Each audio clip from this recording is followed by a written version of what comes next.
75 Hard promised to make me mentally unbreakable. I completed it, lost 15 pounds, woke up at 5 a.m. for 75 days straight. 2 workouts, a gallon of water, 10 pages every night. No excuses, no alcohol, no mercy. Then day 76 arrived, and I did absolutely nothing. Not because I was tired, not because I was busy. I just stopped. Like a machine someone pulled the plug on. And the worst part? It wasn't gradual. It was instant, complete shutdown. That's when I realized I hadn't built discipline. I had built obedience to a rule book. And the moment the rule book disappeared, so did I. Here's what no one tells you about extreme challenges.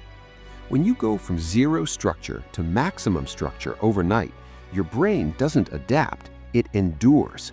Psychologists call this an extinction burst. You push hard against your old behavior, your brain resists, and eventually it snaps back, harder than before.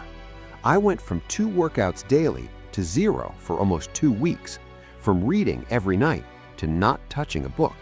The pendulum swings both ways. The challenge never asked me who I was becoming, it only asked what I was doing. That's the difference most people miss. James Clear, who spent years studying behavioral change, found something simple but devastating. Habits that survive aren't built on challenges, they're built on identity. I am someone who reads is 10 times more powerful than I must read 10 pages today. One ends on day 75, the other doesn't end at all. So what actually works? First, shrink the habit until it almost feels embarrassing.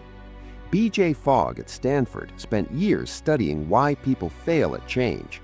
His conclusion: we set targets that require motivation, not targets that require minimum effort.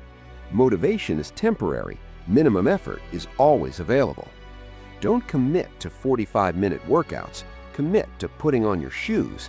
Don't commit to reading 10 pages, commit to reading 1. Build the smallest version of the identity, then let consistency grow it naturally.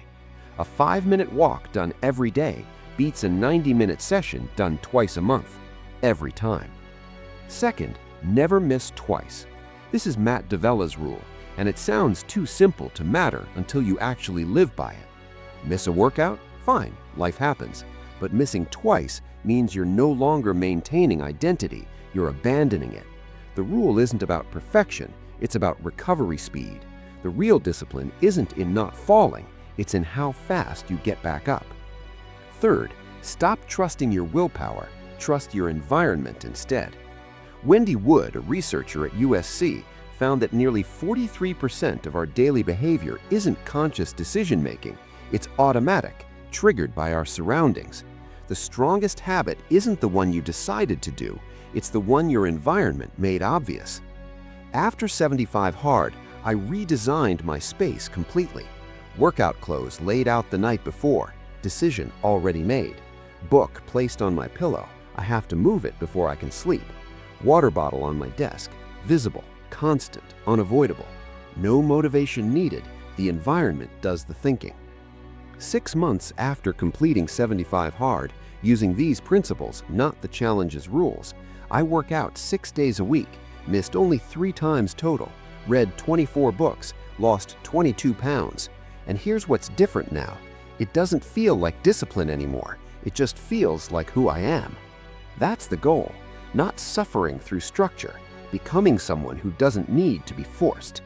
75 Hard will teach you what you're capable of. That part is real and valuable. But capability without systems is just a performance. It ends when the audience leaves. Build habits that survive when motivation dies. Build an identity that doesn't need a challenge to justify it. And stop waiting to feel ready. Ready is a feeling that never actually arrives.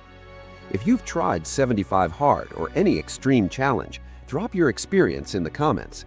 What happened after? That conversation matters more than the challenge itself. If you're building discipline that actually lasts, the upright self is where that work gets done. Subscribe, stay, show up tomorrow too. That's enough for today.